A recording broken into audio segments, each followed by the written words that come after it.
Nosso presidente Paulo me incumbiu de fazer a saudação e a apresentação do nosso palestrante. O Café Histórico começou já tem, eu acho que essa é a 13ª. A ideia é trazer especialistas para falar da sua história, do tempo relevante, e nós aproximarmos as pessoas discutindo atualidade ou, eventualmente, temas históricos. Nós temos já praticamente inscrito mais uns 6 colegas nossos que virão falar de temas diferentes. E achei o tema que o nosso palestrante de hoje, o professor Roberto Fernandes, irá apresentar, muito fantástico. Daqui a pouco ele vai dizer qual tema, acho que a maioria já sabe, mas então quero apresentá-lo. Na área de serviço público, ele é analista em ciência e tecnologia do CNPq desde 2011, concursado. A sua formação acadêmica é uma coisa pequena, né? Ele tem graduação em administração de empresas pela USP, mestrado em administração de empresas pela COP do FRJ e PhD em ciências da engenharia da produção também pela COP. A gente vê que tem uma competência muito grande. O seu currículo lá inclui participação em bancas, disciplinas ministradas, publicações, orientações de tese, é uma coisa muito interessante. No magistério superior, ele é professor pesquisador de diversas instituições de ensino superior, com atuações em diversos programas de mestrado na área de gestão e ciências políticas, bem como em vários cursos de graduação e módulos de MBA. O que é mais interessante, é um cheio de produção, mas nós temos aqui a sua atuação na literatura. Sonhos Fulgurantes, antologia lírica, Na Casa da Vovó, um romance, publicado pela Amazon, outro romance, Duas Irmãs, O Talismã Oculto, que é uma ficção baseada na mitologia cimeira, que daria para nós um vídeo também. Vou falar sobre esse assunto aqui. Né? Seria uma coisa muito interessante para o nosso café. Unicórnios, Aparição Apaixonante, também. E tem muitos outros trabalhos e obras publicadas. É membro da Associação Nacional de Escritores na qualidade de diretor de cursos. Nós temos aqui de cursos, nós temos aqui então a presença de um ilustre pesquisador, escritor, e que irá nos apresentar sobre a sua tese de doutorado, é isso? Alguma coisa que é a questão do petróleo é um tema extremamente atual, relevante, e que vai nos trazer uma reflexão muito interessante por conta dessa crise que nós vivemos hoje com a questão do abastecimento, produção de fertilizantes, ou seja, dos derivados do petróleo, e a disputa internacional pelo controle comercial das reservas de petróleo. Então, professor, esteja à vontade. Obrigado pela apresentação. Agradeço imensamente o convite. Agradeço também a possibilidade de falar sentado, porque o meu ortopedista fez o assinte de dizer que eu preciso de prótese nos 2 joelhos. É um absurdo. Estou pensando em trocar de ortopedista. Eu não vou fazer prótese. Ainda de pé, eu gostaria de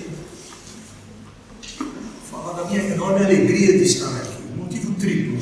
A importância do Instituto. Foi um doutorado, lá no distante ano de 98, foi um doutorado sobre história do petróleo. Um doutorado que poderia ter saído num programa de ciência política, de economia, de administração, mas saiu na engenharia de produção da COP, que tem coração grande. A COP e o FRJ acolhem projetos bastante amplos, bastante diversos. E eu continuo acompanhando o tema. Eu sou, sabe aquele cachorro que morde, aquele cachorro chato? Você vai dizer, você tem doutorado em 98, para com isso. Encaderna lá o volume do seu doutorado, pendura lá na estante. O livro que eu tive a honra de ver publicado, uma certa atualização da tese, foi em 2002, com 2 patrocinadores privados. E este ano, o texto que está aqui, vocês receberam aquele, aliás, para todo mundo, né? Uma grande alegria minha ter saído numa revista indexada pela CAPES. Fusões e aquisições na indústria petrolífera. Mescla o tema do mestrado, fusões e aquisições, E petróleo foi o tema do doutorado. Qualquer um vai dizer, você esperou 20 anos para fazer isso. Juntando materiais, etc, etc. Trabalho de pesquisa. E eu continuo acompanhando, quer dizer, como em 97 houve a quebra do monopólio, fundaram-se novas companhias, etc, etc. O setor no Brasil mudou e eu isso, modestamente, academicamente, sem ganhar nada. Por isso, eu continuo acompanhando. Bem, com licença, eu vou falar sem nada.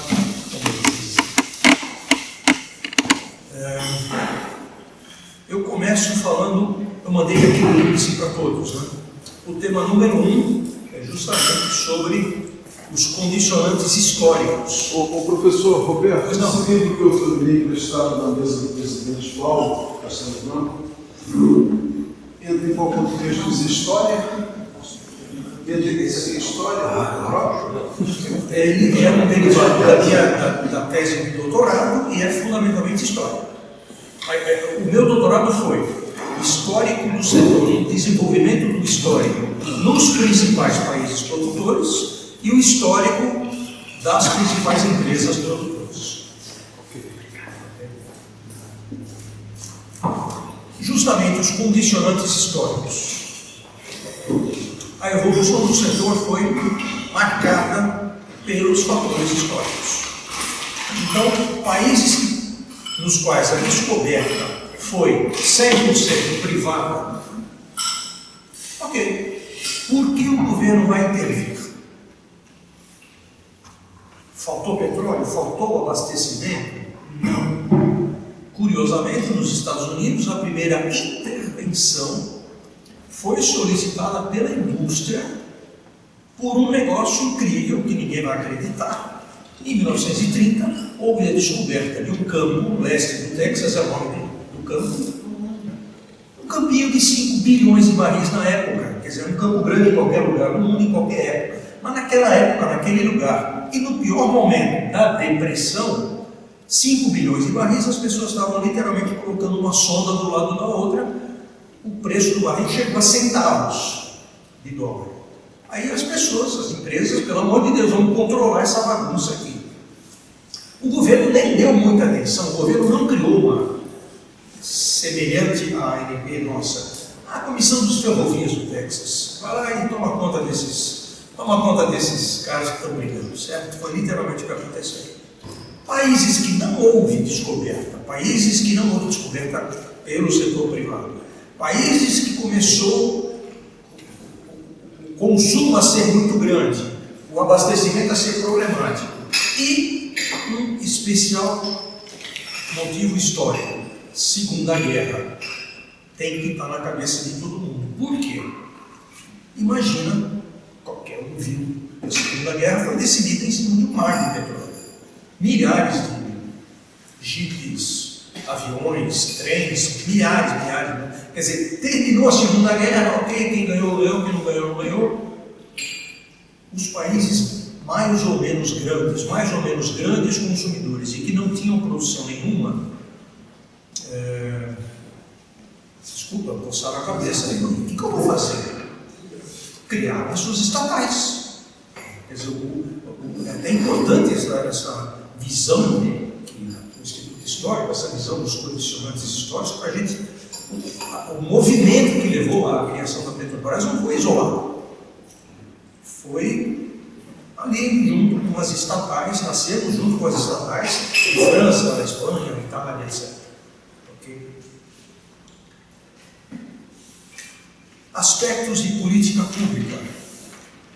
Por exemplo, no Canadá, o petróleo representa 10% do PIB. Qualquer um pode dizer, não é muito. Não é muito, 10%. 10% é alguma coisa, né? Então, o país durante muito tempo dependeu, exporta quase tudo para os Estados Unidos. Isso não é bom. Isso não é bom. Independente de ser um grande cliente, independente, claro, de pagar em dia, etc., mas não é bom. Então, claro que Canadá exporta quase, chegou durante muito tempo a exportar quase tudo para os Estados Unidos. Para os Estados Unidos também, o Canadá foi uma grande fonte. Vamos diversificar. Foi uma política pública, foi um desejo de política pública do país. Não foi uma coincidência, não foi assim um fato isolado, não foi um fenômeno. Não. Dezenas de empresas canadenses foram vendidas, especialmente para as firmas de países asiáticos, etc., capitaneados pela China, que é hoje, de longe, o maior consumidor e que precisa ter fontes. Aliás, a China veio pesadamente no Brasil, comprou campos, comprou associações com a Petrobras, como assistimos aí diariamente. Então, a política pública, em relação ao petróleo, existe um entrelaçamento muito forte. Eu tinha acabado de falar que em 97 nós tivemos o fim do monopólio estatal, e aí gradualmente diversas empresas foram criadas. Primeiro a exploração e produção, a refinaria da Bahia foi vendida. A refinaria da Bahia da Petrobras hoje é a única grande que está em mãos privadas. A refinaria do Amazonas da Petrobras também foi vendida, embora seja praticamente um sistema isolado que atende só ali, que está longe, mas já são duas refinarias privadas, duas refinarias que o governo vendeu, que a Petrobras vendeu. Posso falar também, o governo vendeu, como eu vinha na linha de políticas públicas. Foi uma decisão da ANP que a Petrobras se desfizesse de algumas refinarias. Na linha da história, a importância do empreendedor.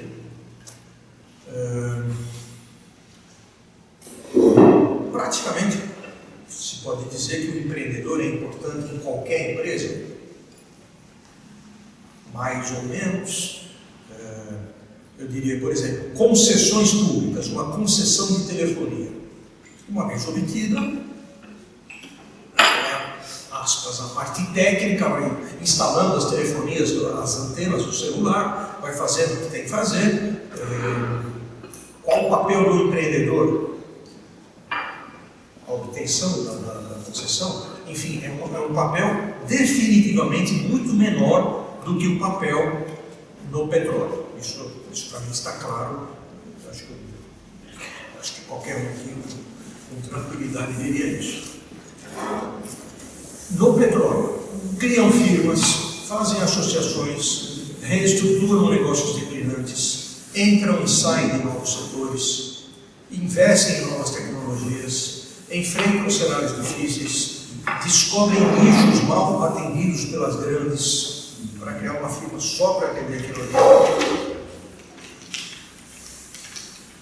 Eu destacaria então alguns empreendedores que vamos falar aqui. Um recorte histórico é importante. Pô, Roberto, você está falando que esses caras foram fantásticos, que esses caras foram perfeitos? Não. Até uma importante contextualização da estamos no Instituto Histórico. Nós não podemos julgar. O petróleo nasceu lá em 1860, anos 1860. Não podemos julgar o que se fez lá com os critérios de hoje, de ecologia, de respeito ao acionista minoritário, etc, etc, etc. É impossível, não há condições disso acontecer. E eu garanto que nossos netos e bisnetos vão olhar para a gente, queimadas na Amazônia, e não sei o quê, e acabaram com as onças, etc, etc, e vão chamar a gente de jurássicos e etc, etc, etc, porque isso não será mais admissível nas próximas gerações que virão. Então, com essa contextualização, podemos falar. O primeiro de todos, Rockefeller.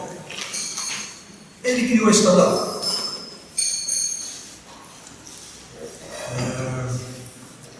Antes de mais nada, a Standard Oil, justamente por ter incorrido em práticas anticoncorrenciais, foi dissolvida pelo governo americano em 1911. Foram criadas dezenas de companhias dali. Quem tinha uma ação da Standard Oil passou a ter uma de cada uma delas e assim por diante. Rapidamente o Sr. Rockefeller e família foram se desfazendo.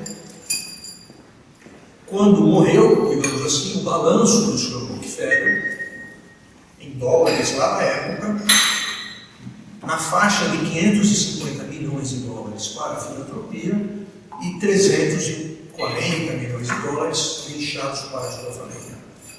550 milhões de dólares lá no comecinho dos anos 20, do século 20, com a inflação americana que teve aí 2, 3% em média, os 5% dos anos 70, muito dinheiro.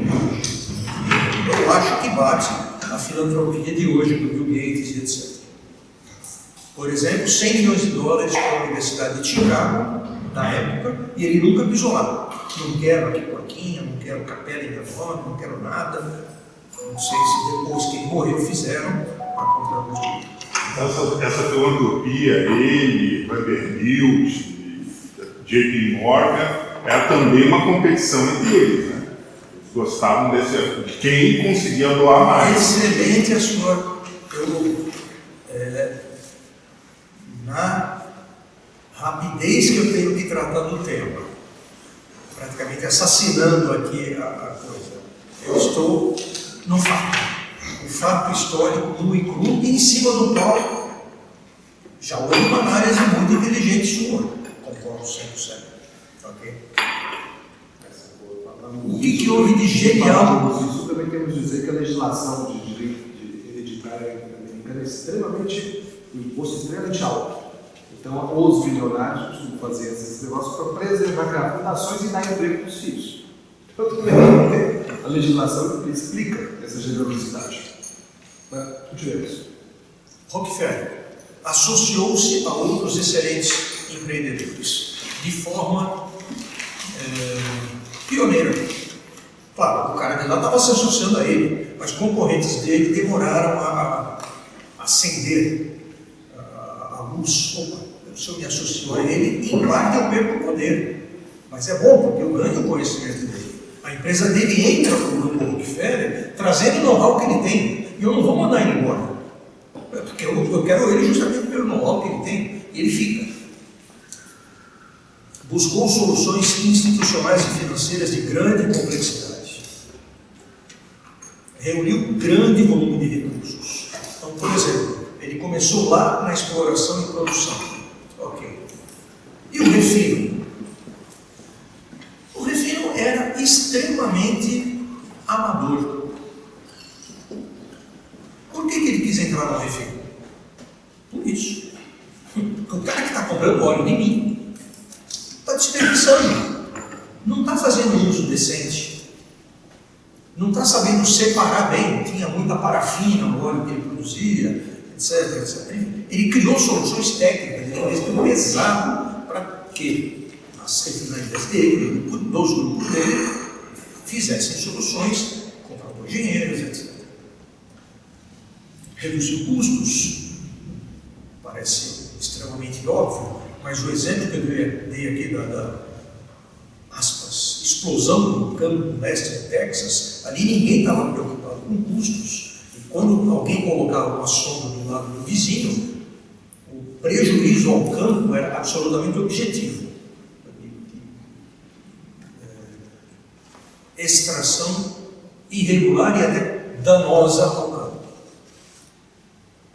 Foi o primeiro a compreender a essência. O petróleo é integrado, extração do óleo bruto, transporte, refino e distribuição no posto. Era o lema da Petrobras, do poço ao posto.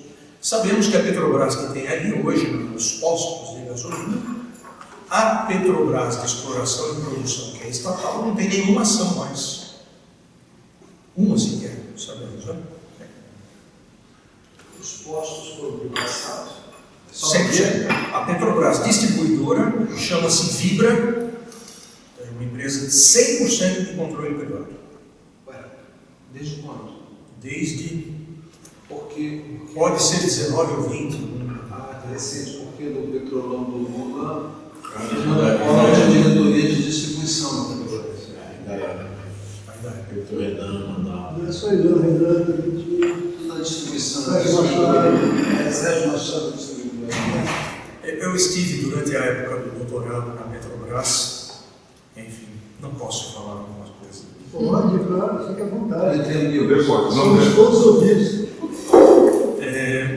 Ele criou uma estrutura profissional que sobreviveu à sua saída, mediante a busca desses profissionais melhores, alguns associados, como eu falei, e outros engenheiros que colocaram, etc. Rockefeller, já falei, quando da dissolução da empresa, já falei dos defeitos dele. Né? Temos aqui uma pessoa desconhecida, ou menos conhecida, Marcos Samuel. Criou as bases da Shell, internacional desde o início. Aquisição de óleo russo, olha só, lá também, 1860, por aí. Transporte próprio, bases de distribuição do Oriente, onde ele não batia com a Standard Oil. Enfrentou a Standard Oil para achar espaço no mercado internacional. Foi o primeiro a cruzar o canal de Suez com petroleiros, que fez essa base de distribuição. Fez associação com Rothschilds, a família do Rothschild, que deu a ele a produção, o acesso ao petróleo russo. E depois uma associação ímpar, uma associação que se repetiu com a Jesse Lever, Royal Dutch Shell. O que é isso? Um negócio doido.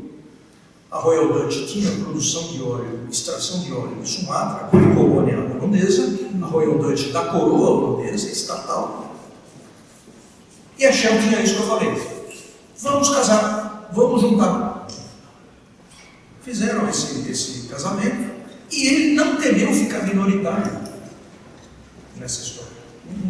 Uma associação, para mim, fantástica. Mantiveram duas sedes para não brigar com os acionistas de Inglaterra, dele, Marcos Samuel, e os da Royal Dutch da Holanda.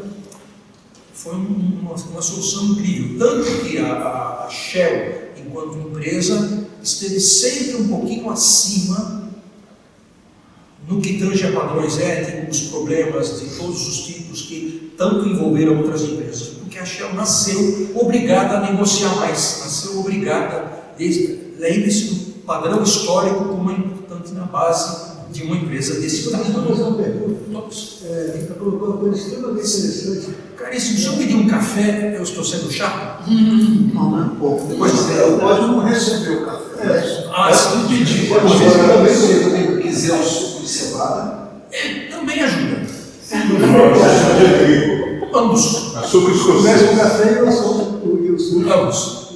Açúcar escocês. Porque a profissão a minha pergunta é que sempre eu ouvia falar que a cisão da Standard Oil, que desagou nas 7 irmãs, foi uma pressão do Estado americano. Isso não é verdade? O termo 7 irmãs é um fruto genial, porque quando a gente dá um nome à coisa, e esse nome ganha os corações e as mentes, é genial. Isso foi, eu vou falar de onde saiu isso. A Standard Oil foi seguida, eu acho, desculpa, estou ficando velho, eu tenho quase certeza que foram 34 empresas. 34, 34. Não, 34. Você é conglomerado também, né? Não, foram 34. Standard Oil Califórnia, Standard Oil Indiana e assim por diante. Foram 34 empresas, nem todas de exploração e produção, algumas de refino, algumas de postos de gasolina, com o tempo algumas foram se fundindo, etc.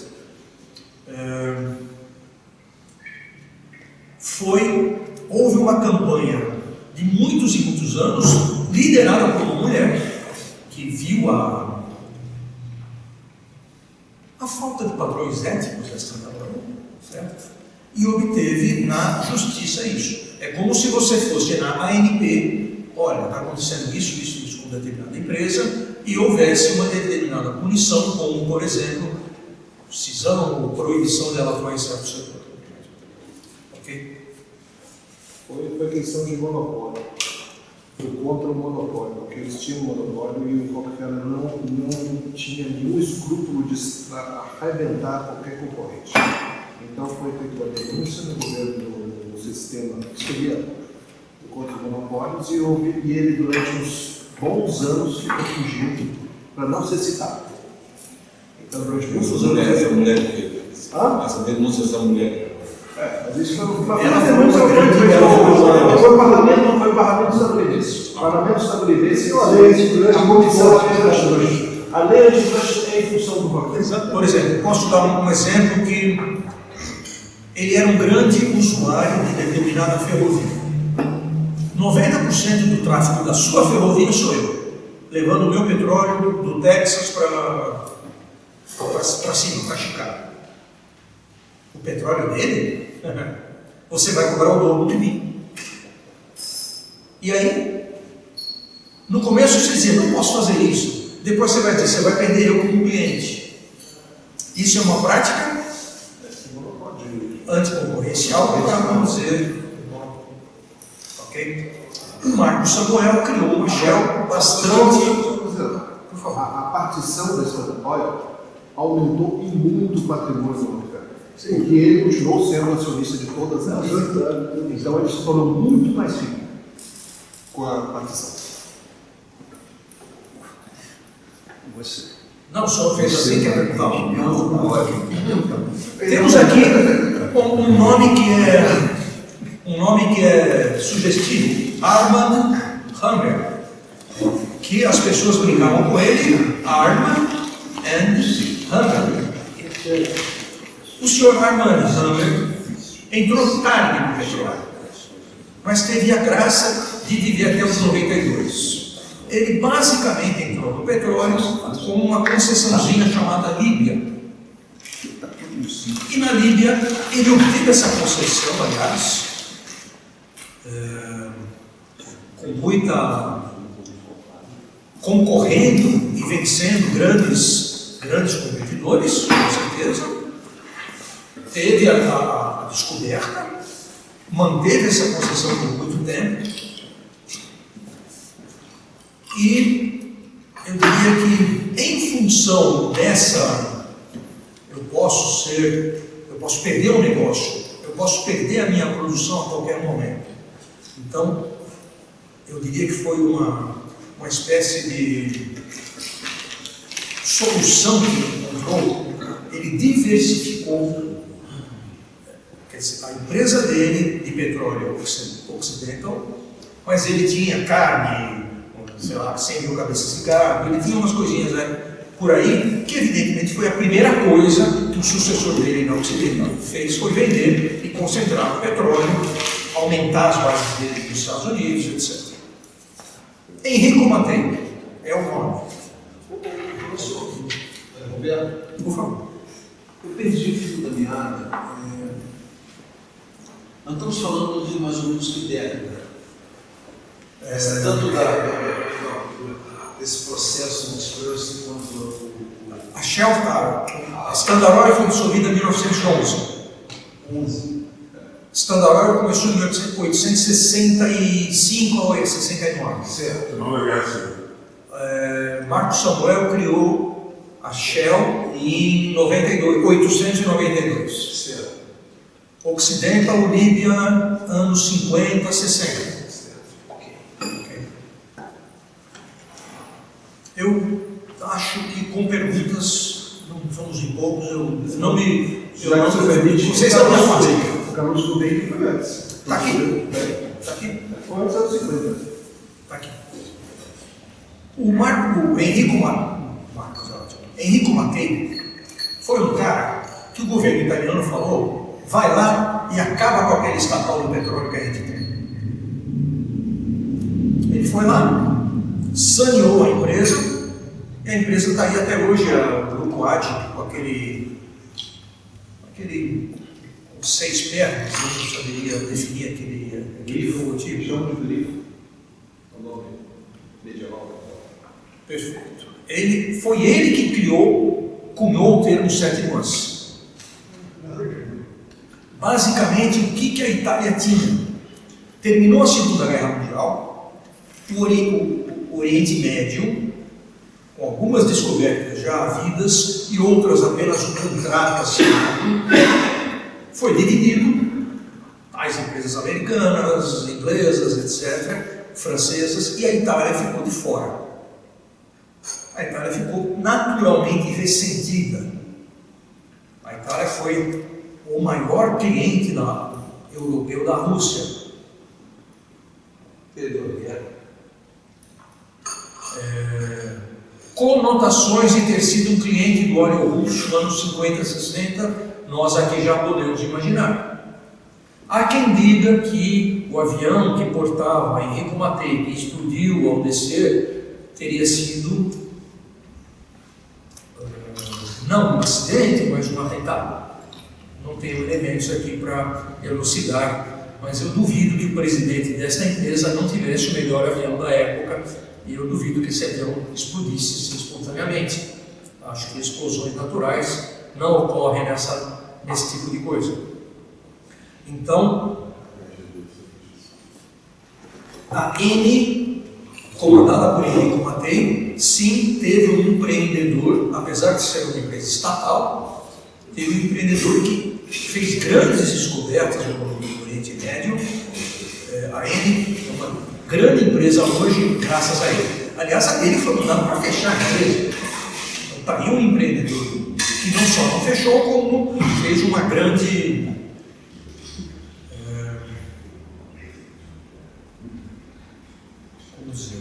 um gesto bastante italiano, bom, na rebeldia boa dos italianos. Bully Pickens, vocês vão dizer que não tem, que destoa.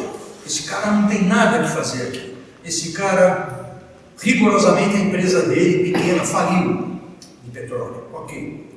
Mas ele desencadeou a onda de aquisições de companhias de petróleo, anos 80, Estados Unidos. Pô, Roberto, você está misturando o seu tema de mestrado, aquisições de calma.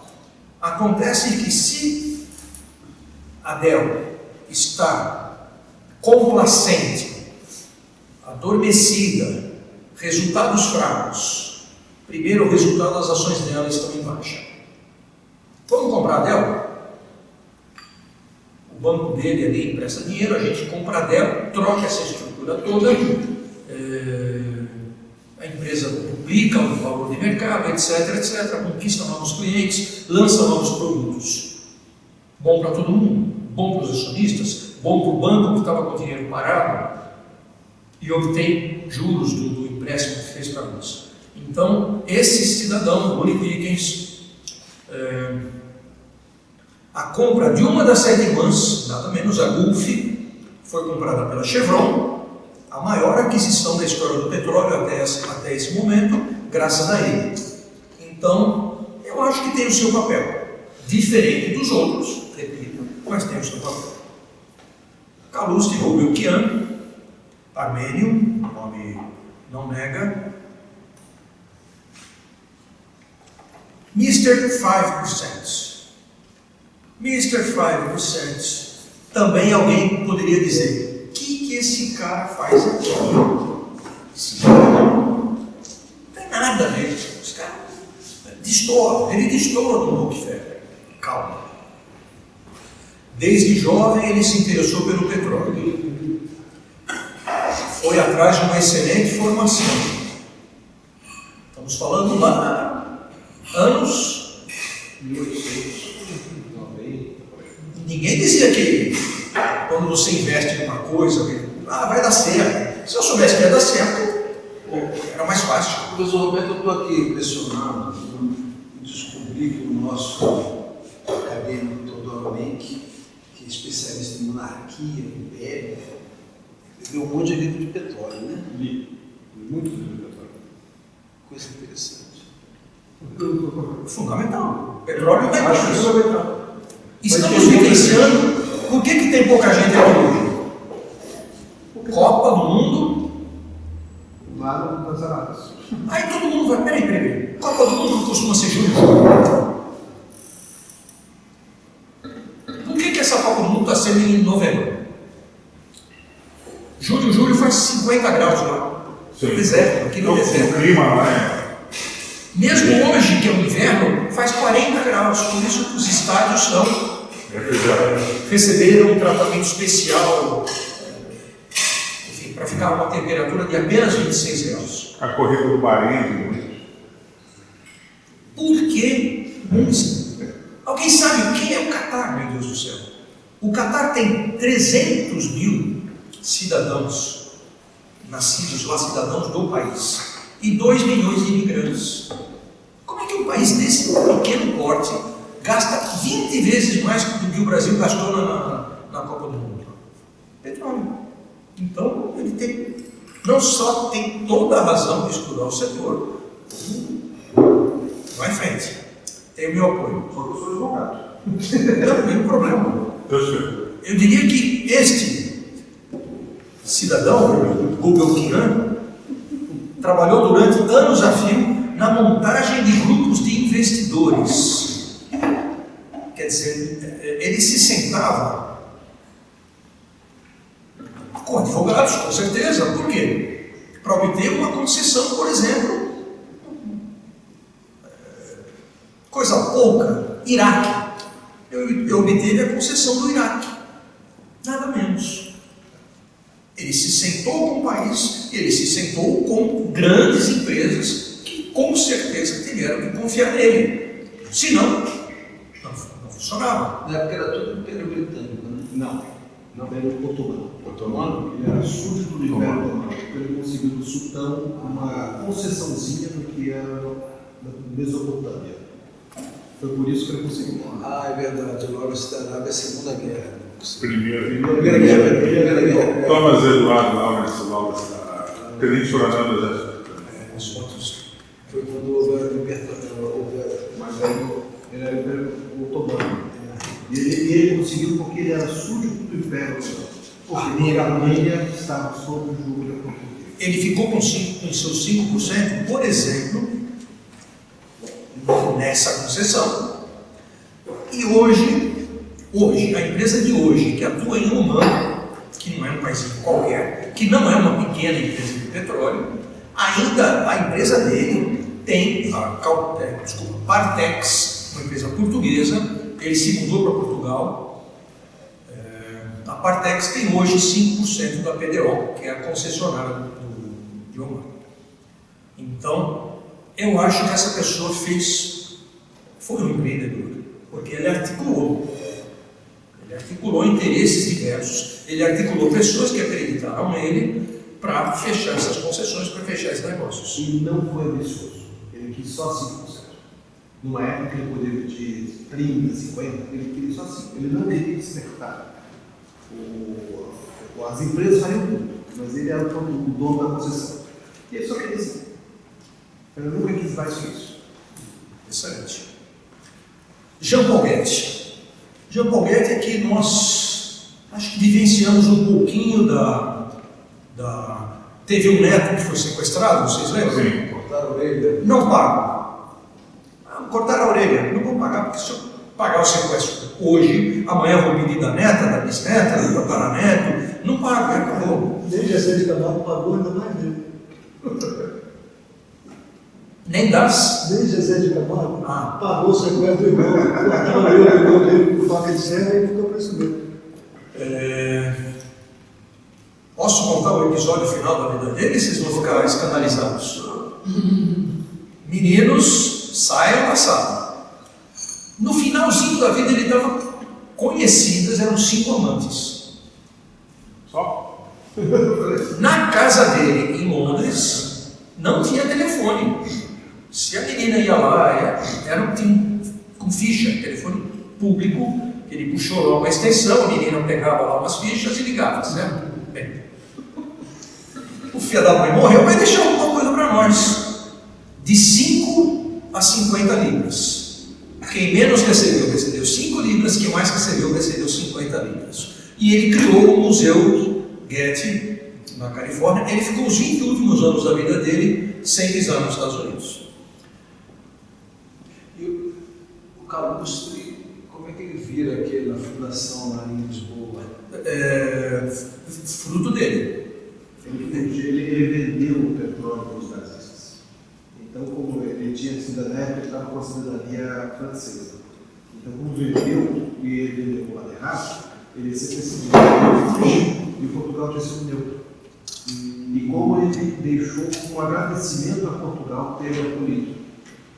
E uma coisa muito interessante foi que ele organizou o roubo de suas propriedades, seus objetos, de Paris para trazer no museu. Que maravilhoso esse museu. Mas ele foi uma propriedade privada dele que não podia sair, né? Foi história. E como ele estava fugindo, ele organizou o roubo dele mesmo, da propriedade dele, e começou a roubar para levar. Rio de Janeiro tem a fundação dele no Brasil, que organiza eventos culturais, enfim, ele tem ainda restos do patrimônio dele trabalhando por aí. Aquela quinta dele lá é maravilhosa mesmo.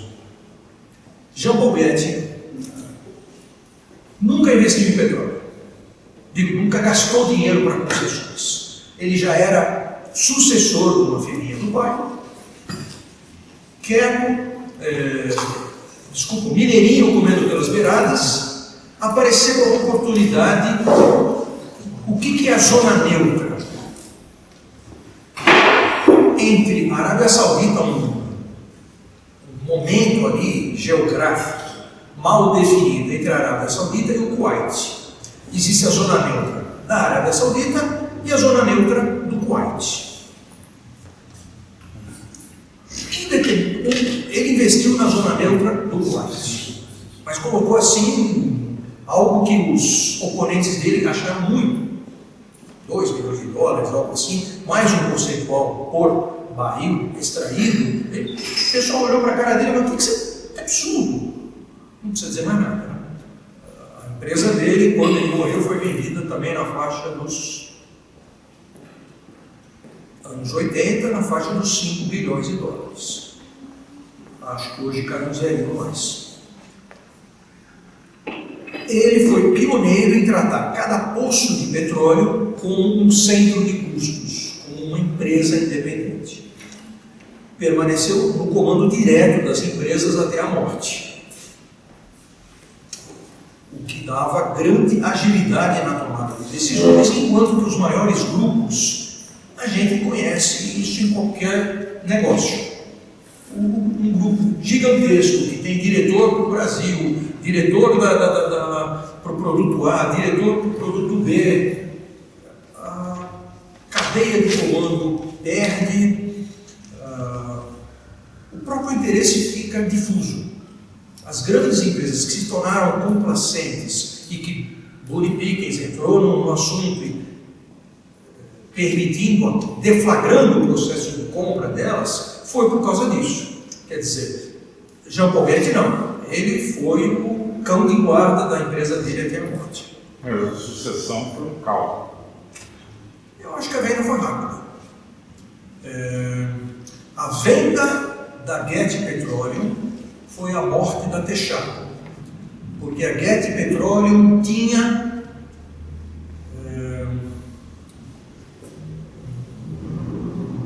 uma empresa de menor porte, desculpa, não estou me lembrando agora, vou comprar. Apareceu a Texaco, atravessando o negócio. A Texaco perdeu uma causa de alguns bilhões de dólares, quer dizer, não só perderam o negócio, mas pagaram uma multa qualquer de vários bilhões de dólares lá dos anos 80. Então a Texaco deixou de existir, ela foi também comprada, deixou de existir ali.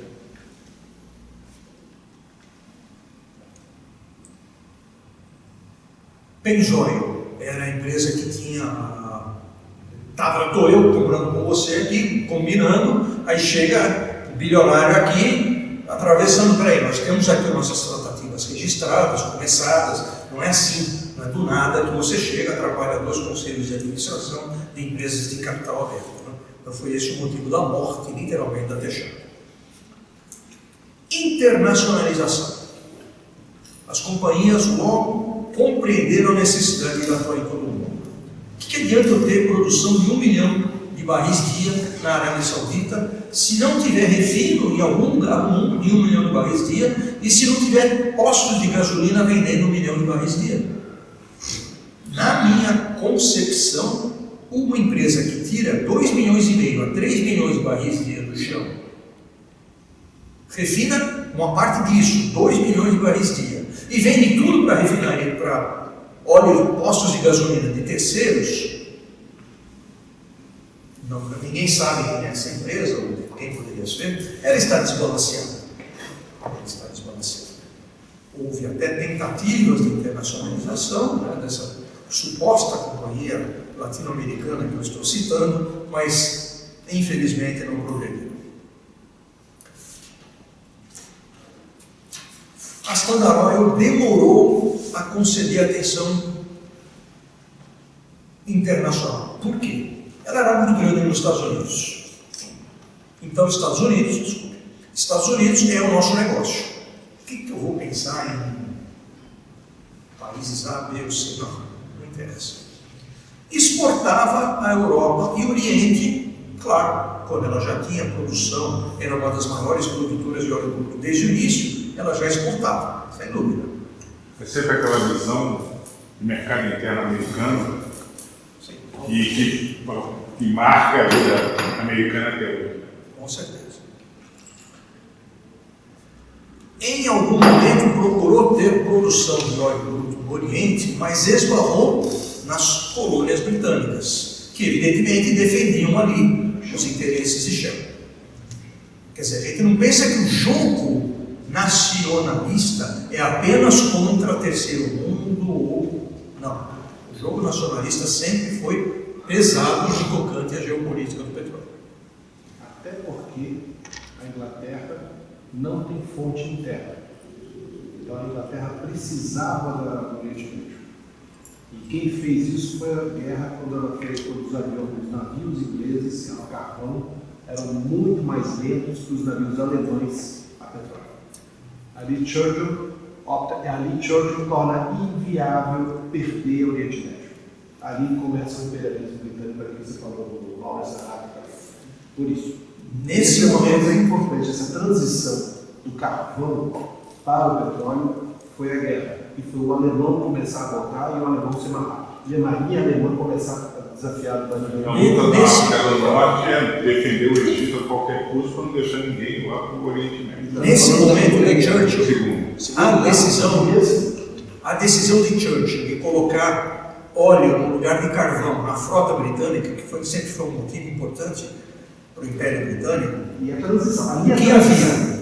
A Burma Castrol, não sei se alguém aqui lembra dos... Até hoje tem óleo Castrol, né? A Burma Castrol foi a responsável pela descoberta de um paísinho chamado Irã. Uma coisa pequena, certo? Churchill não quis saber, a Burma era uma empresa escocesa, apenas 2 milhões de libras foram pagos ali, a Burma nunca mais existiu praticamente, foi uma empresa declinante a ponto de falir nos anos 70 e finalmente foi comprada pela própria BP, o que resta hoje de Castrol, marca de óleo, etc., é da BP. A Burma, com a descoberta no Irã, foi a base do Churchill se suprir. E aí começa essa história do Oriente Médio. Até hoje. A própria criação do Iraque tem a participação de Churchill ali, dentro de um país ali no meio. Porque precisava, porque a Inglaterra não tem. A Inglaterra só tem o carvão. A Inglaterra não tem. Então, como você falou, né? Os Estados Unidos têm petróleo. Os outros, a Inglaterra não. A Inglaterra precisava do Oriente Médio. Ali começou o Oriente Médio. Tem toda a questão do Tratado da Linha Vermelha. Lembra o Tratado da Linha Vermelha, que foi rabiscado ali, o que era o Império Otomano, o que não era, o que ficou dentro, o que ficou fora ali das concessões. Na Primeira Guerra já tinha a questão do petróleo no jogo. Porque a Inglaterra já queria pegar do Otomano. o Churchill era o primeiro Lorde Almirantado, inclusive ministro da Marinha, na Primeira Guerra Mundial. Então ali ele fez essa opção, ali ele mudou a história e ali ele começou a ser importante o Oriente Médio. Com a Primeira Guerra. E ali começou a desmembrar o Império Otomano. Secretário Antes Galil. Esse trabalho diplomático da concessão do Iraque abriu a porta das colônias inglesas para as firmas norte-americanas. Primeiro porque está sobrando. A Inglaterra já está suprida e o Iraque, quer dizer, a Inglaterra sempre foi amiga dos Estados Unidos. Nesse momento vamos fazer uma concessão, por quê? Porque os Estados Unidos ajudou na Primeira Guerra, etc, etc. As firmas americanas, Mobil e Exxon, entraram lá nos anos 20. Ainda nessa década, Exxon, a maior da dissolução da Standard Oil, entrou na Venezuela, Argentina, Colômbia e Bolívia. Só na Venezuela, não precisa dizer mais nada. A Mobil nasceu sem produção de óleo bruto. Então caminhou para a internacionalização com o Iraque e a Arábia Saudita. A Arábia Saudita começou a produzir depois da Segunda Guerra. A Exxon gerou a PDVSA? A Exxon foi das primeiras a produzir na Venezuela. Uma das grandes. A Chevron começou a se internacionalizar. O Bahrein foi todo da Chevron. E a Arábia Saudita também teve uma parte. Shell e BP nasceram internacionais. Como eu falei, Shell já falei. A BP nasceu internacional. Por quê? O que o Irã ia fazer com o seu óleo? Tinha que vender para o exterior. Vender para alguém que tivesse refino e postos de gasolina para vender.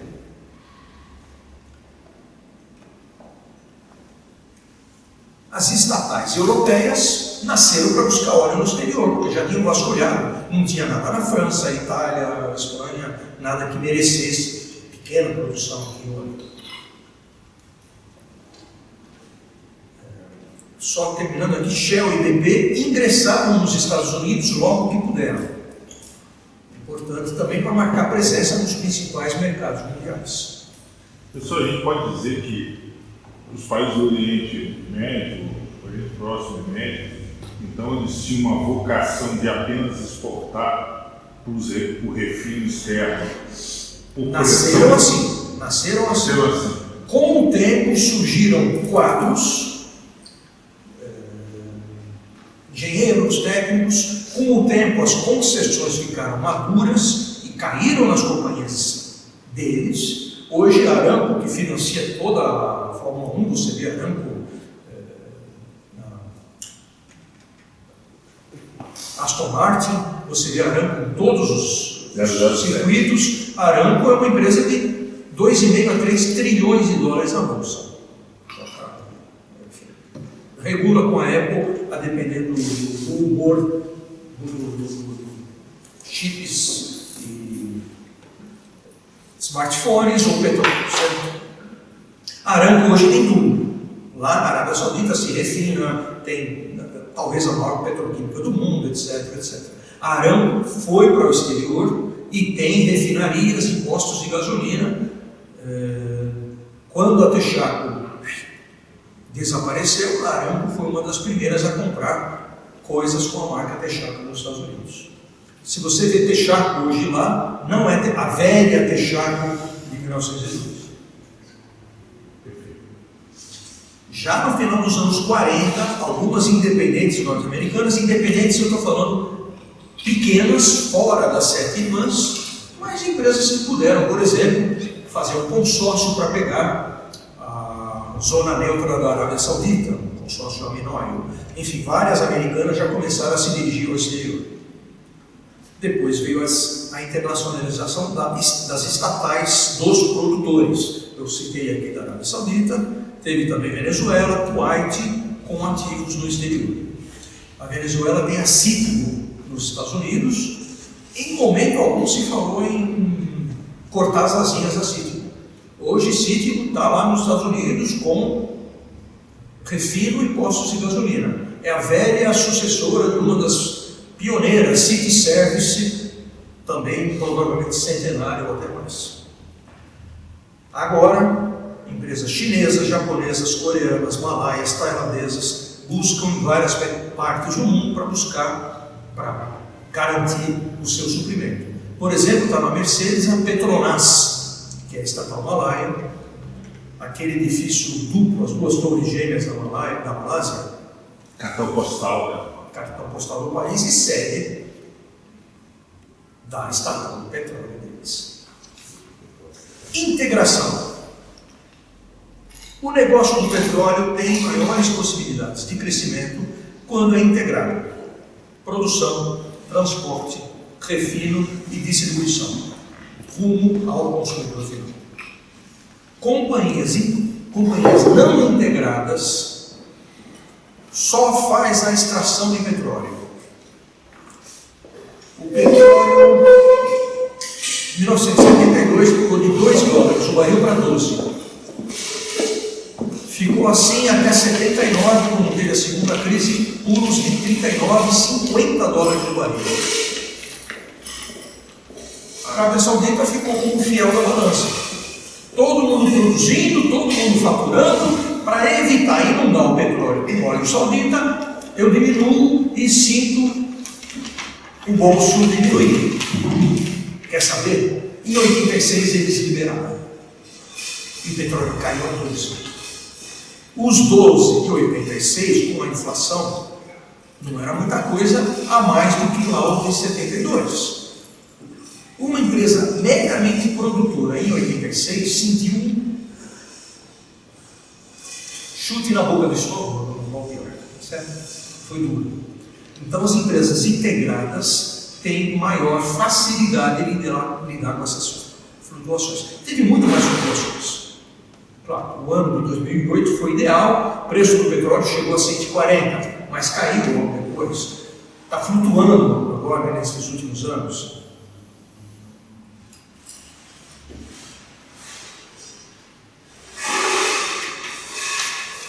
Desenvolvimento regional e atuação dos governos.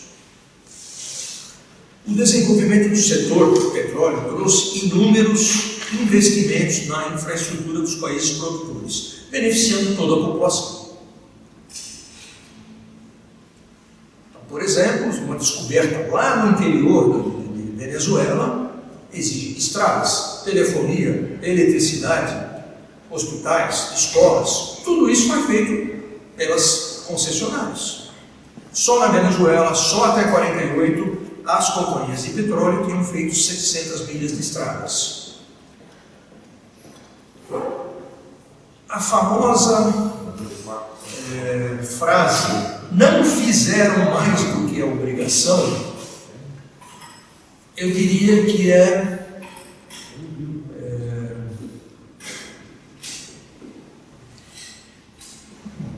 verossimilhança é uma desgraça, porque tem partes de verdade e partes que podem não ser verdades. Se você já comprou a concessão e pagou, se você paga impostos em cada gota de petróleo que você extrai e vende, o governo não teria obrigação de fazer? Estava previsto isso no contrato? Esse é o ponto. Então, podemos dizer que essas 700 milhas de estrada foram sim um ganho para o país. Com certeza. Junto com escolas, eletricidade, telefonia, etc. Uma vez encontrado o petróleo, também nem sempre tem mercado. Então cabe à estatal de lá exportar e desenvolver um mercado interno, é sempre bom. Por exemplo, a Venezuela, que até muito tempo atrás, muito pouco tempo atrás, desculpa, vendia para os seus cidadãos a 1 centavo o litro de gasolina. Lembra que de Roraima as pessoas andavam 200 quilômetros para abastecer na Venezuela e ainda assim compensavam. Ainda assim compensavam. E um país pobre beneficiando com a sua riqueza, petróleo, os donos de carro, que não são nem maioria e nem pobres.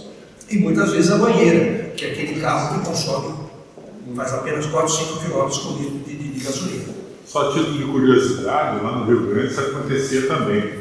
Quando a nossa gasolina estava mais barata em relação ao peso argentino, o pessoal chegava e transformava um carro comum, por exemplo, uma variante, sei lá, cara, ele pegava, fechava toda ela, sei lá, Segurança completa. segurança total. zero, virava um grande tanque, vinha no Brasil, abastecia tudo aquilo ali e ia lá vender na Argentina, né? Então, lá em cima e lá embaixo também acontecia isso. Agora a gente vai comprar gasolina na Argentina. E quando não se encontra petróleo? Existem muitos países pobres onde centenas de milhões de dólares foram investidos e não se achou nada. Uma pena para esse país? Sim, mas por outro lado, uma bênção, porque quem fez o investimento? Uma empresa estrangeira. Quem comprovou? Olha, aqui não tem nenhuma gota nesse seu subsolo. Foi o estrangeiro. Quem pensou em nacionalizar essa empresa? Ninguém. O cara veio, investiu centenas de milhões de dólares, não achou nada. Eu vou nacionalizar o quê? Isso é um dado interessante. Eu quero roubar o dele, que é milionário. Eu não quero roubar. Ninguém vai querer roubar de mim que não tem nada. Certo? Esse foi o pensamento de Rockefeller quando criou a Standard Oil. A Standard Oil nasceu do fato de ele constatar que a aventura de furar poço podia dar errado. Então ele viu, bem, furar poço e construção futura não dava nada. É mais interessante eu comprar o óleo e como o óleo é distinto, fazer o standard. Aí o standard eu vou uniformizar. Então o meu óleo, todos os que for usar, sabe que tem essa qualidade, não tem produtos diferentes. E eu não vou investir em furar, eu não vou gastar dinheiro furando, eles fazem. Eu vou comprar e vou standardizar e vou ficar rico. Então, então lá, eu estou retornando o que você começou no início. De burro ele não tem nada. O Rockefeller começou ali. E por isso o nome standard, ninguém dá bola para o nome. Standard é porque era igual. Enquanto que as pessoas outras forneciam diferentes. Então os donos, os mecânicos preferiam da Standard porque era sempre igual a qualidade. Desculpe ter Foi uma... Mas é esse raciocínio que você disse agora, que ele falou. Diversos governos, diversos países se preocuparam no crescimento do setor petróleo, mediante incentivos os mais variados, porque o petróleo está mais de tudo. Acabamos de falar do exemplo aqui do Catar. Texas, sentimento nacionalista, está na bandeira deles lá, estrela, coisa e tal. Aqui a Standard não entra. Aqui é só nós, de fato, não entrou. E já falei, anos 30, aquela abundância do campo de 5 bilhões de barris, leste do Texas, foi um organismo estadual que disciplinou a produção, fixando cotas, o que evitou a morte dos pequenos produtores. Então, isso para desenvolvimento regional, uma coisa importante. Em diversos momentos de queda dos preços, por exemplo, doideira, né? Alumínio teve um momento de absurda com a dissolução da União Soviética. Alumínio entrou em todo lugar no mundo, o preço caiu muito, não dava para você pagar, porque alumínio é bauxita mais energia. Bauxita mais energia elétrica, não sobra espaço para nada. Ia quebrar a Alcoa e Alcan lá dos Estados Unidos, Alcan canadense, Alcoa dos Estados Unidos. Empresas com 100 e tantos anos, com inúmeras conexões políticas, vamos garantir o preço mínimo. Vamos fazer cartel garantido ali pela área, ok? Referendada pelo tio Sam. Exatamente. O consumidor, um distante segundo lugar para ele, se houver. Nos anos 80, exatamente com a queda dos preços que eu falei, 86, o governo americano garantiu um piso de 15 a 18 dólares para manter vivo o pequeno produtor. Novamente, sem esse piso, o consumidor pagaria menos. E provavelmente provavelmente haveria só espaço para os estrangeiros ou para as grandes empresas que conseguiriam concorrer. Então, a atuação do governo para o desenvolvimento regional, para garantir espaço para as pequenas empresas. Não estou defendendo o pacote completo. Estou, repito, história, estamos no estudo histórico, estou dando um quadro com uma infeliz rapidez de tempo.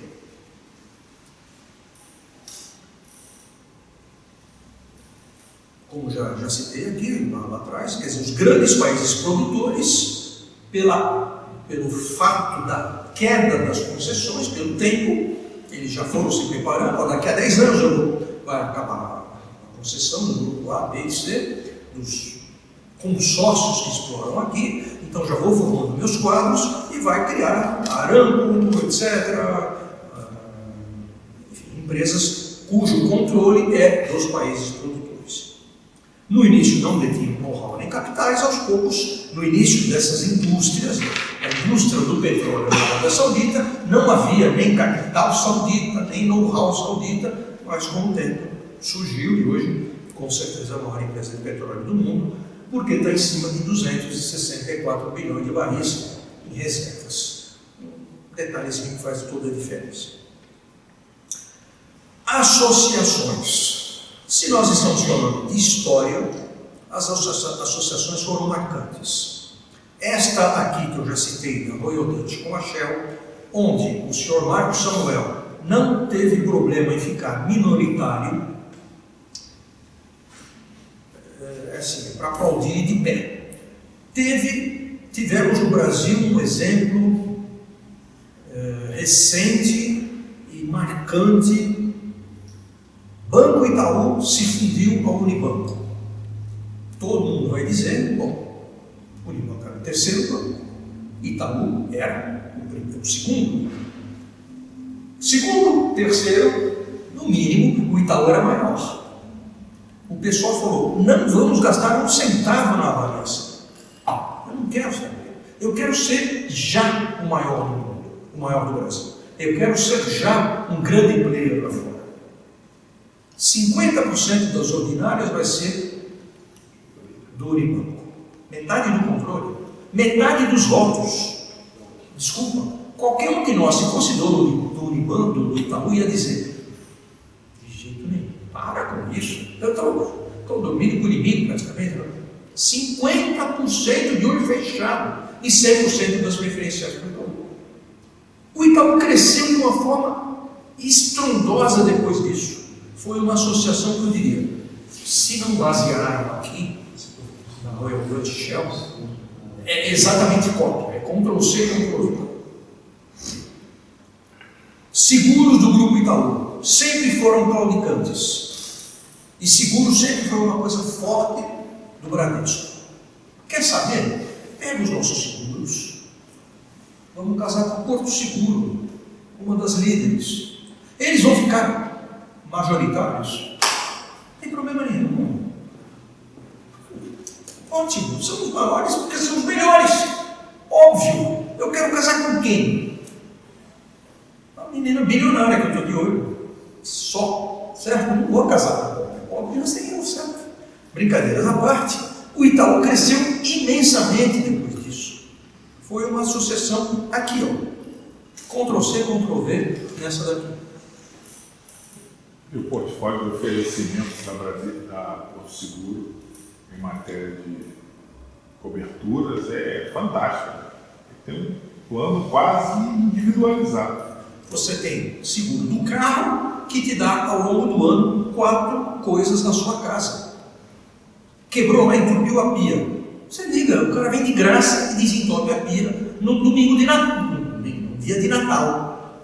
Um profissional que entra de jaleco não aceita, desculpa, uma gorjeta, compra as peças você compra, ele vai comprar na rua para você, mostra a nota fiscal, instala e vai embora. Um negócio assim de primeiro mundo, incluído no seguro do carro. Bom, no início do século XX, a Burma Oil, essa que foi comprada pelo governo britânico, entrou no Irã, que tinha um pioneiro, NOX, KNOX, que não tinha dinheiro, só isso. Então vamos comprar, vamos nos associar. Nós do Oil já tínhamos, era uma empresa já com algumas coisas na Escócia, ele com a descoberta do Irã. Um precisava do outro, associação é associação. Décadas depois, Exxon, a Exxon, derivada da Standard Oil, vai entrar na Austrália. Se associou com BHP, uma das maiores do mundo em mineração. Mineração não necessariamente entende de petróleo. Exxon não necessariamente entende de Austrália. Até dizem que australiano, nem o americano de Nova York entende. Tão confuso que é, tão complexo que é. Outro item, considerações sobre os aspectos políticos. O negócio do petróleo exige estabilidade institucional. De 5 a 10 anos é difícil uma descoberta. Para a gente colocar dinheiro num país, tem que confiar que esse país vai honrar o contrato. Simples. Se as condições políticas se deterioram, os investidores se retraem. Muito simples. Aí vamos pensar, por que com guerra civil de 20 anos, houve países da África que não nacionalizaram o setor petróleo? Igual. Nigéria. Dependiam dessas receitas. E mais, a Angola, se tivesse só produção em terra, eu até acho que nacionalizaria, mas a produção maior de Angola é no mar, já era. Cabinda. Do outro lado do Rio Saia. Claro, do outro lado do Rio Saia. E mandou escravo pra caramba pra cá. Eu diria que em função da guerra, novas concessões em Angola não foram feitas. A produção é estável há muitos anos. Está lá estabilizado, 1.800.000 barris dia. Não sobe, mas não cai. Eu diria que para subir, novos blocos ali perto teriam que ser concedidos. Sorte para nós. É um concorrente a menos na produção internacional em águas profundas. A importância do petróleo. O Brasil não participa da exploração. Teve, em um momento, uma pequena participação em Angola. Teve um momento na Tanzânia, Golfo do México, talvez ainda tenha. A Petrobras, eu diria que da minha parte, infelizmente, a Petrobras infelizmente se desfez de tudo. Eu acho que nós começamos muito bem lá. Eu acho que a refinaria nos Estados Unidos, isso, foi um desastre. Foi um desastre. E deu reflexo em Cabinda? Até Cabinda? A partir dali estamos vendendo tudo. Que absurdo. Com a privatização da Argentina, a Petrobras tinha comprado uma refinaria na Argentina e uma rede na base de um pouquinho menos de 100 postos. Já foram vendidos. Na Argentina nós temos uma pequena produção de óleo bruto. Está para ser vendido, foi anunciado nesses dias. A Petrobras está se desfazendo de tudo que é internacional. Lá do Santos, que eu estava lá, Angola no Brasil. A gente conseguia tudo lá. Até eu. Brasil é. Meu sangue, sempre que eu faço exame de sangue, dá problema, é verde e amarelo. Não é nenhum tipo, não tem nenhuma doença, é verde e amarelo. É uma doença terrível. Então, a importância do petróleo dispensa apresentações. Está em tudo. Está em tudo. Tinta, química, plásticos, resinas, está em tudo. Acrílico, tecidos. O petróleo tem tudo. O pneu não é só borracha. O pneu tem lá uma coisa de petróleo. Então, qualquer país que tenha alguma indústria, das 5 a 10 maiores empresas do seu setor, tem uma empresa de petróleo. A menos que seja, sei lá, um país minúsculo que compre tudo. Um país de 300 mil habitantes, de 200 mil habitantes, sem recursos minerais. Se nós, num determinado país, concedemos toda a ênfase, ou exagerada ênfase nos aspectos dos elementos políticos, vão ocorrer decisões precipitadas. Em primeiro lugar, qualquer precipitação não se atingem os fins mais desejados da sociedade como um todo, sejam eles quais forem. Eu estou me precipitando, entra um cara aqui, atrasado, xinga, ofende todo mundo. Bom, você que está atrasado, a gente começou na hora, o que está acontecendo com você, não conosco? Não. Mau uso dos recursos naturais. Empresas e investidores são lesados, menos impostos. O Estado é chamado a intervir, alocando recursos que tantas vezes são escassos na atividade petrolífera. Esse é um tema muito importante. Roberto, você está falando que é 100% a favor da privatização? Não veremos isso. Eu diria muito pelo contrário.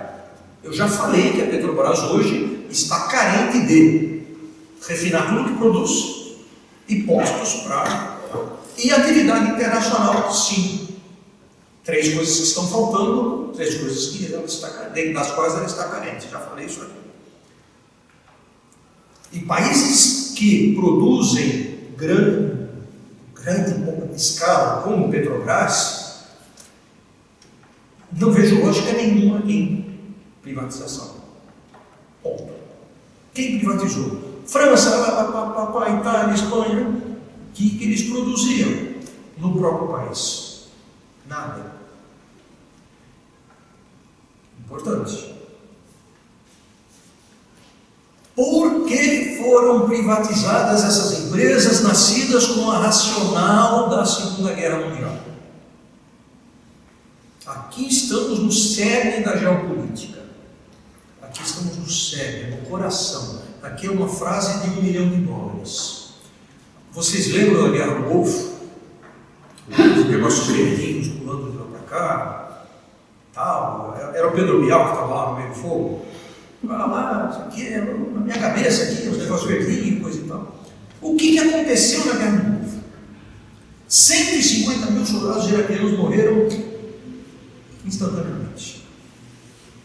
38 soldados da coalizão. 20 só no fogo amigo, explodiu ali o negócio no navio. Eu acho que não houve um morto dos 38 que foi fogo do Iraque. O que aquela guerra expôs e foi seguida depois pela guerra na Sérvia, que foi a única guerra da OTAN até hoje. O que aquilo expôs? De modo... desnudou, de modo bastante claro, bastante clamoroso. Estamos assistindo uma guerra aí. Guerra nunca vai deixar de ter. Estamos no Instituto Histórico.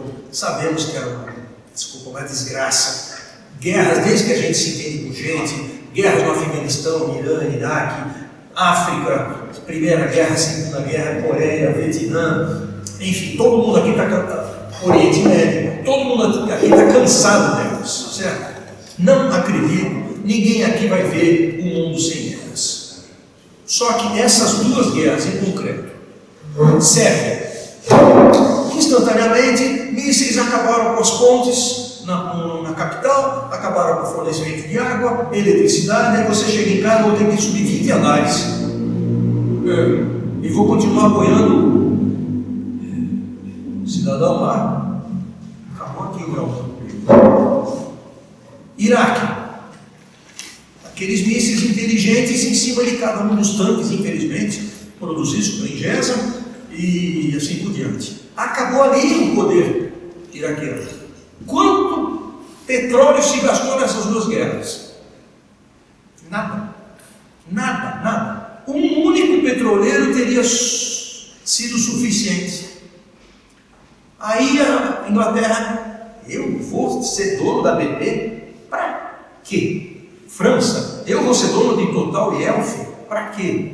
Itália, e não estamos falando de países pequenos e nem países que tinham pouca produção lá fora, venderam no ato, rapidamente, em poucos anos. Foram para a Espanha,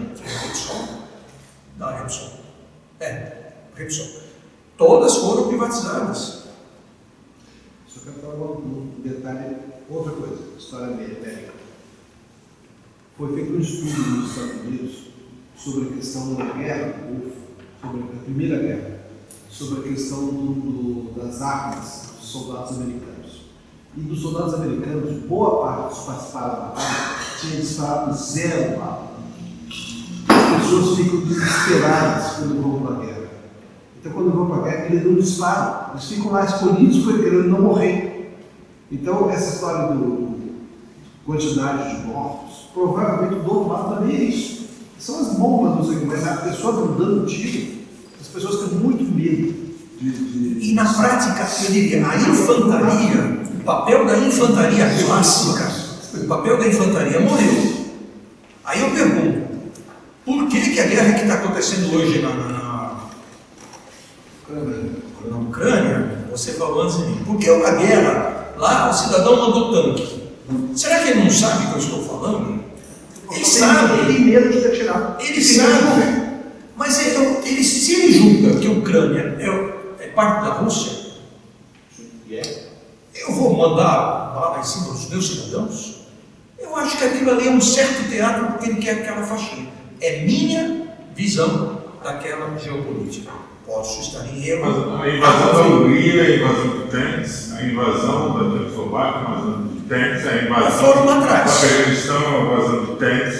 Então, essas três foram anteriores às duas guerras. O ser humano tem medo de, na hora virar, ele olha Não, eu diria que essas três que você citou corretamente são anteriores à do Golfo e à da OTAN. Mas a doutrina é mesmo. Eles não têm mísseis. Se a Rússia hoje não tem mísseis inteligentes, é o país mais vulnerável do mundo para ser invadido. Bora lá, vamos invadir, ficar com aqueles 10 milhões de barris dia, a Rússia nossa. Mas isso é uma consequência da corrida espacial, onde os microprocessadores dos Estados Unidos foram desenvolvidos anos-luz à frente deles, e um computador russo é uma droga. Né? Então, um carro de combate russo, em termos de tecnologia, é uma porcaria. Conforto nem se fala. O que salva é o treinamento das guarnições. E também a geografia. Fazer uma guerra para mostrar isso, para desnudar isso, é terrível. Eu quero crer que ele não quer destruir mais a Ucrânia. Porque ele poderia ter no primeiro dia, pega um caça de quinta geração deles. Será que no primeiro dia ele não conseguiria tirar água, luz, telefone da capital? Mas em toda a guerra você Quero precisa ver que ocupar, ele não e quis. você só ocupa com infantaria. Mas quando você não quer falar lançar em ocupação, infantaria... estou falando em destruição para ele ganhar o... Sim, você pode destruir o que você quiser, sem comando, mas se você não ocupa com infantaria, você não consegue conquistar nada. Controlar. Nada. Mas ele queria aquela faixa. Mas Para tem querer que aquela faixa, ocupar. ele E só precisaria ocupa com infantaria. de Você pode mandar carro de combate, você atirar o que você quiser, pode destruir o que você quiser, mas note que quando você invade o Bagdá, você invadiu com tropa de infantaria. Ele está falando da Primeira Guerra Mundial. Não. Na Primeira Guerra teve essa história. Quando chegou Pergunta aqui. eu Eu tenho um limite de 21 horas e eu vou... Professor, Eu tenho ainda umas 2, 3 páginas. Antes que o senhor termine, eu vi que já deixou um bilhetinho aí Convidando para uma próxima. Professor, o senhor falou aqui lá dentro, a gente estava lá com o programa, aliás, quando o senhor veio aqui na posse do professor Ricardo Gonçalves, o senhor falou, e agora tinha uma história de geopolítica, curso de geopolítica. A minha pergunta é a seguinte: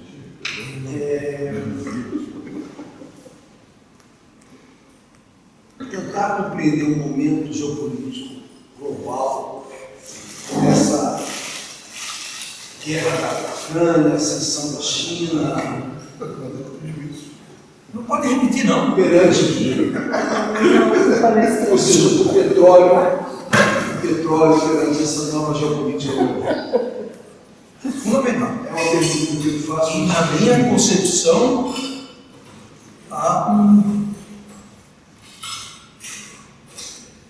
Estados Unidos não querendo aceitar um fato. Quer dizer, temos uma revista norte-americana, que é a Fortune, que já colocou dentre as 500 maiores empresas do mundo, 2 ou 3 anos atrás, mais empresas chinesas do que norte-americanas. Desculpe a minha ignorância, eu não sei listar tantas empresas chinesas assim, mas estão lá na Fortune. E no ano passado, aumentou também, somando o faturamento das maiores empresas do mundo, as chinesas já estão à frente.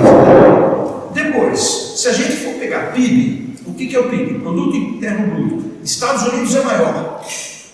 É maior em dólar. Mas a dívida dele é muito maior. Não, também, mas veja bem. 500 milhões de toneladas de aço ano da China. Muito mais do que qualquer coisa. Mais de 25 milhões de automóveis ano da China.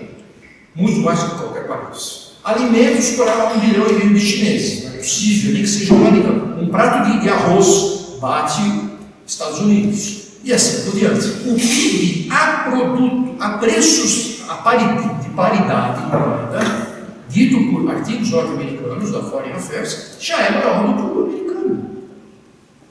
Para o norte-americano aceitar isso, artigos de Obama, Hillary Clinton não engolem. Se isso vai deflagrar só uma guerra comercial,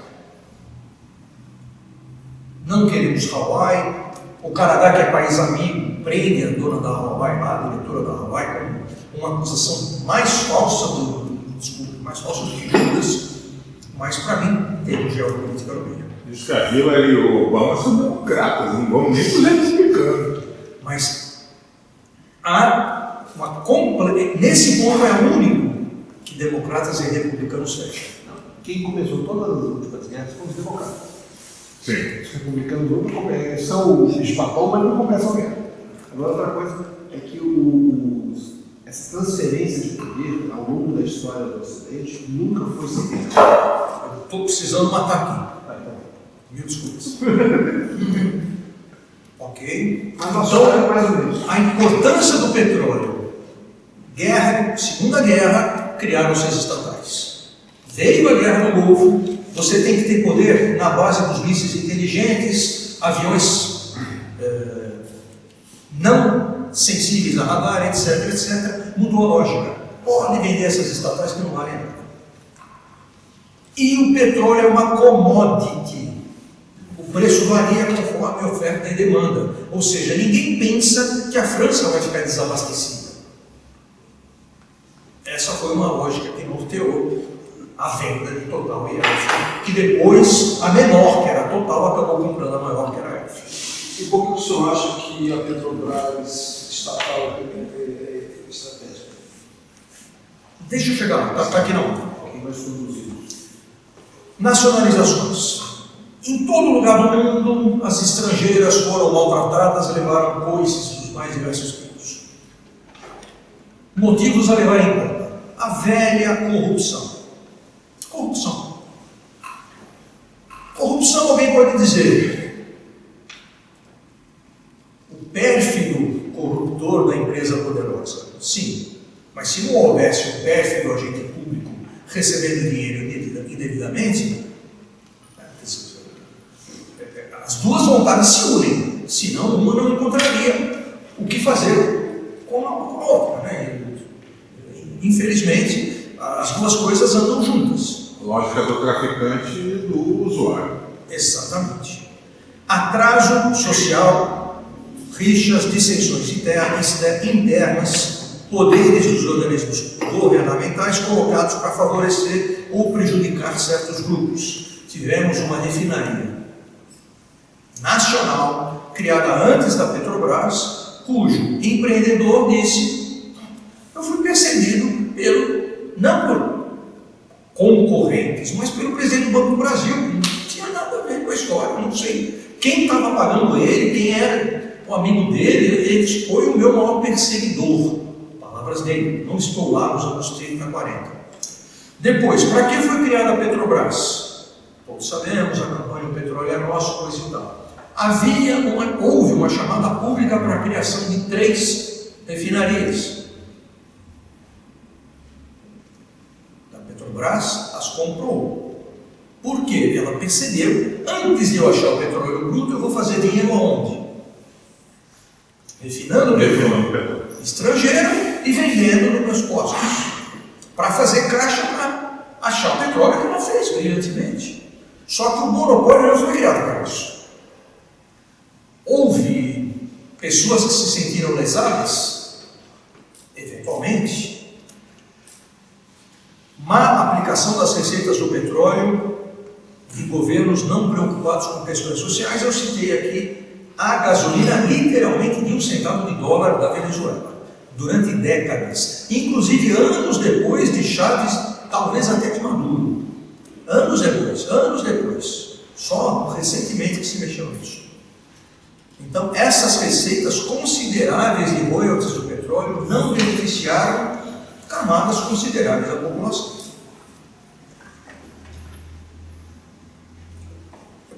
O que quer dizer você com isso? Eu quero dizer, peraí, motivos que levam à nacionalização. Em determinado momento você fica chateado, para não dizer outra coisa, certo? Fica chateado.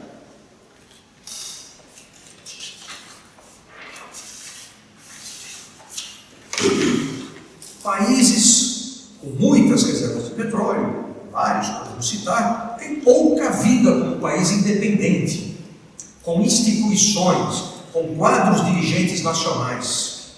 Então não tinham experiência para tomar conta de aspectos complexos. Então, por exemplo, a tomada de decisão da Venezuela de expulsar as estrangeiras, ou o quadro institucional que deteriorou-se a tal modo que as estrangeiras foram expulsas, consequência muito simples. O óleo da Venezuela é exatamente a mesma quantidade de reservas do Saudita, só que fica a 1 quilômetro do chão e é mais duro que isso aqui. Então você precisa de produtos químicos pesados, pressão, água, você precisa de tecnologia. Só isso. A produção da Venezuela era 3 milhões de barris dia, hoje não é quase nada. E a Venezuela voltou para o baile, adivinha por quê? Ucrânia. Quer dizer, os mesmos motivos. Vamos tirar as empresas americanas de lá, porque lá eles não são democráticos. Entendi. E hoje eles são. A Chevron está lá hoje para reativar os campos venezuelanos. Ué, mas... E ontem ela não saiu de lá porque o governo americano falou: ó, sai de lá porque lá não tem democracia. Hein? Agora tem? Não tem. É uma questão complexa essa dos aspectos políticos, nacionalização, etc. A tecnologia levou décadas até ser conhecida e difundida em todo o mundo, de modo mais amplo. A formação de um geólogo do petróleo leva 10 anos. Não precisa dizer mais nada. Então, no início, vamos fazer uma concessão do país A, B ou C, que não sabemos se tem reservas e nem onde ela se encontra. O poder de barganha estava aniquilado. Das empresas detentoras de milhões de dólares para fazer as pesquisas e das tecnologias. Os investidores. Falácia. Era o termo que eu queria. Falácia e verossimilhança são. Aqui eu me atrevo a fazer uma comparação mais digna de uma palestra lá na ANE, que eu não tenho estofo para chegar lá. Uma verossimilhança tem um quê de falácia no meio. Qual é a falácia? O petróleo vai resolver tudo. Resolveu tudo na Venezuela? 3 milhões de barris dia durante muitos e muitos anos. quiçá décadas, não é pouco. E no Oriente Médio. Oriente Médio.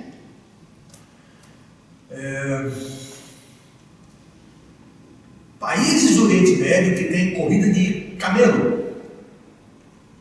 Você vai lá e não é pobre, porque no Oriente Médio quem aposta é rico. Beleza? O jockey é um cara magro que está em cima do camelo fazendo o camelo correr e ganhar no outro. Ok.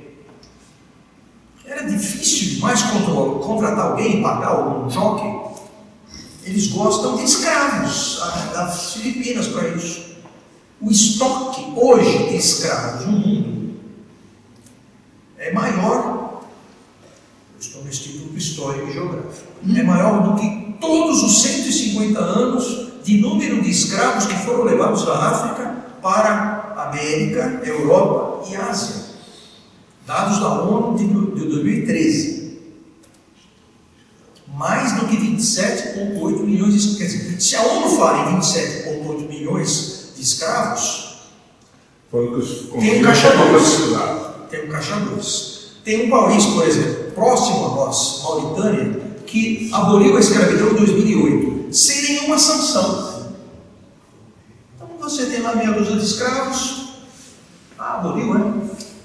Segunda abolição, porque a primeira foi em 70, não deu certo, tentaram em 2008. Então eles estão tentando. E continuará não dando certo. Existe uma tradição cultural. O seu avô era dono, do avô dele, o seu pai era dono do pai dele, e você é dono dele. Pelo amor de Deus, é uma comparação infeliz, mas é o que a sociedade vive hoje lá. Em tantos outros países muçulmanos. Mas o nosso movimento negro não acha isso. A dissolução da Standard Oil, obviamente, contribuiu ao estudo, ao espírito nacionalista. Se um país produtor, se um país dono de capitais, dono do capital, né, por essência, faz isso, como é que eu, um país A, B, C ou D, vou gostar da concessionária, vou gostar da filial da Standard Oil ou da Shell? Impossível. Lembra? Écio Shell, Brasil do Beleléu, do inesquecível. Oh, meu Deus do céu. Vou botar gasolina verde no meu Jaguar. Juca Chaves. Brasil. Tinha uma musiquinha, Écio Shell, Brasil do Beleléu. A importância do petróleo atrapalha qualquer análise racional. O estudo da gestão de negócios é recente. A gente para pensar, peraí, letras é um negócio que existe lá de trás. No mínimo, Victor Hugo tem não sei quantos anos, Shakespeare, etc. Cervantes, são escritores de séculos. Dante Alighieri, gestão de negócios, fazer dinheiro vendendo uísque. 100 anos, Taylor e Farol, 100 anos, 120 anos, é muito pouco. E nos países que são menores, menores em existência, tem menos do que 100 anos de vida, né? Muitos. Então, o país não nasce como eu gostaria, com a escola de administração desde o primeiro dia. Né? A escola de administração chega a 10, 20, 50 anos depois. Portanto, políticos, formadores de opinião, são inocentes nesses quesitos.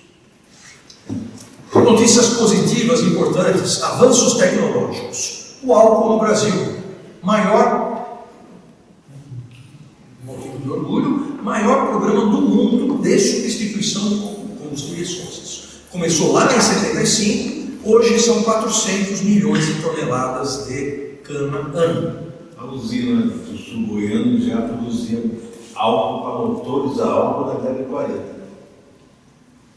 400 milhões de toneladas de cana ano, no começo não era assim, hoje é integrado, se aproveita todos os rejeitos, o bagaço, etc., fornecem excesso de eletricidade para o sistema. E o uso nos Estados Unidos favorece o uso aqui também? Lá é álcool a partir do milho.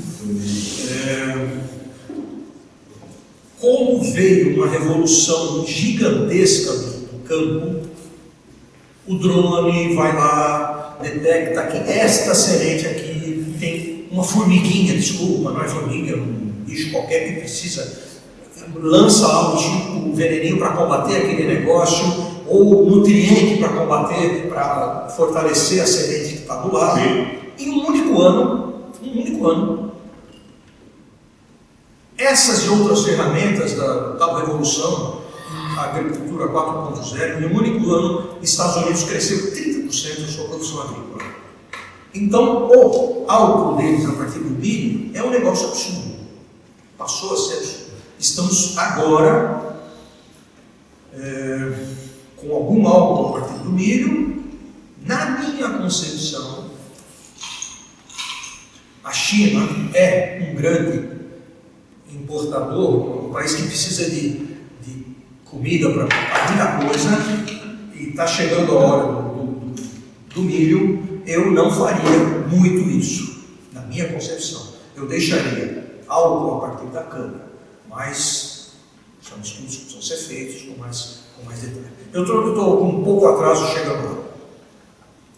Conversão de gás natural em gasolina, Nova Zelândia e África do Sul. Conversão de carvão em combustíveis líquidos na África do Sul. Isso porque a África do Sul, em 72, esteve no furacão os países árabes fizeram boicote de venda, etc, por uns motivos que O carvão ainda é uma matriz viável? O carvão, hoje, agora, por conta do que está acontecendo, do corte do gás natural russo, Sim. a Alemanha está fazendo tanta energia a partir do carvão, e não vai dizer que a culpa do aquecimento global é do Brasil, certo? Como eu digo, né? A sua versão, se for dita com mais força, conquista as mentes e os corações do mundo, mesmo que seja uma mentira. Né?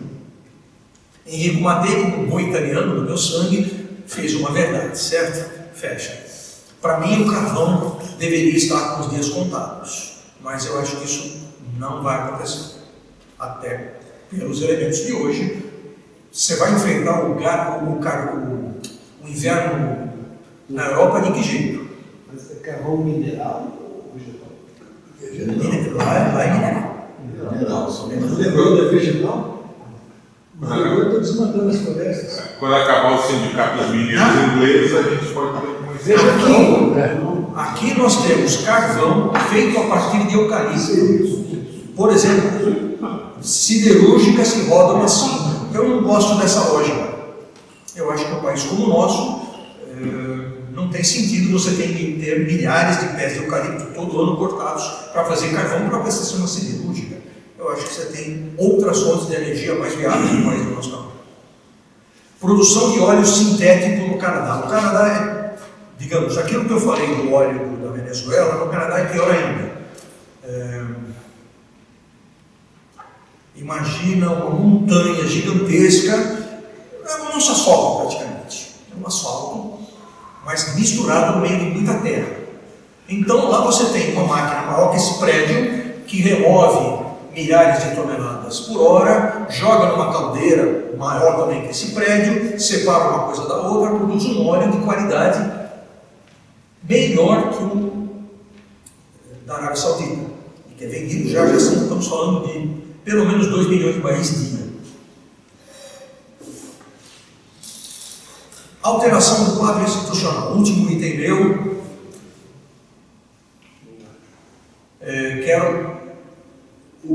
Quero colocar, senhor, no meu atraso, as interrupções. Eu estaria dentro do meu orçamento.